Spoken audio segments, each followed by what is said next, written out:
श्री जगन्नाथ संस्कृति प्रचार संस्थान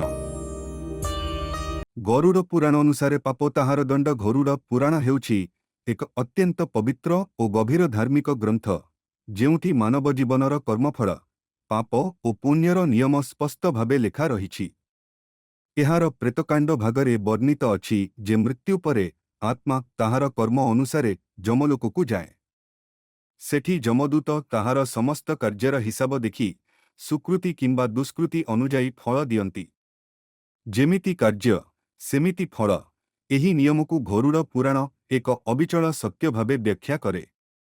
एही पुराण अनुसारे जेउ व्यक्ति गुरु, ब्राह्मण, जननी किंबा पितांको अपमान करे से कुंभीपाक नरकरे पड़ी तेज तेलरे फुटा जाए।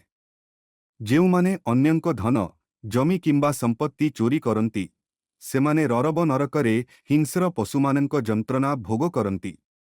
मिथ्या कथा कही लोकंकु ठकिबाकु गरुड़ पुराण आसीपत्र वन नरकर दंड देइछि, जेउठी तीक्ष्ण पत्र और छुरी द्वारा शरीर छिंडा जाए।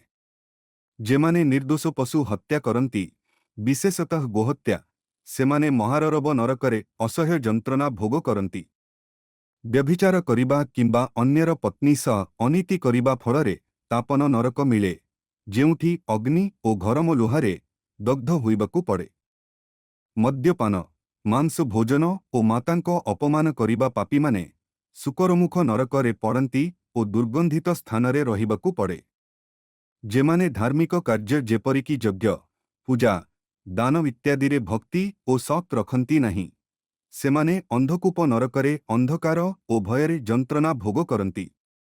जेमाने जनसेवा किंबा धर्म नामरे लोकंकु ठकी धन संग्रह करंती, सेमाने ताळतळ नरकरे गरम ताळगछर कंटकरे झुलाई दिया जांती। पति किंबा पत्नींक प्रति अनंतर अनिष्ठा थिले वज्रकंटक नरकरे लुहार कंटकर जंत्रणा भोग करिबाकु हुए। गरीब, अनाथ, वृद्ध और गायंको अपमान करिले कृमिभोजन नरकरे पड़ी कीट और पशुमानंको आहार हेबाकु पड़े। प्रकृति, नदी, वृक्ष किंबा पृथिवीकु नष्ट करिबा मध्य एक भयंकर पाप मना जाए। एही पापी माने पुयोद नरकरे दुर्गंधित नदीरे जंत्रणा भोग करंती। गरुड़ पुराणर मुख्य शिक्षा हेउछि जे मृत्यु परे आत्मा ताहार कर्म अनुसारे फल पाए। पुण्य करिले स्वर्ग लाभ हुए एवं पाप करिले नरक भोग करिबाकु पड़े।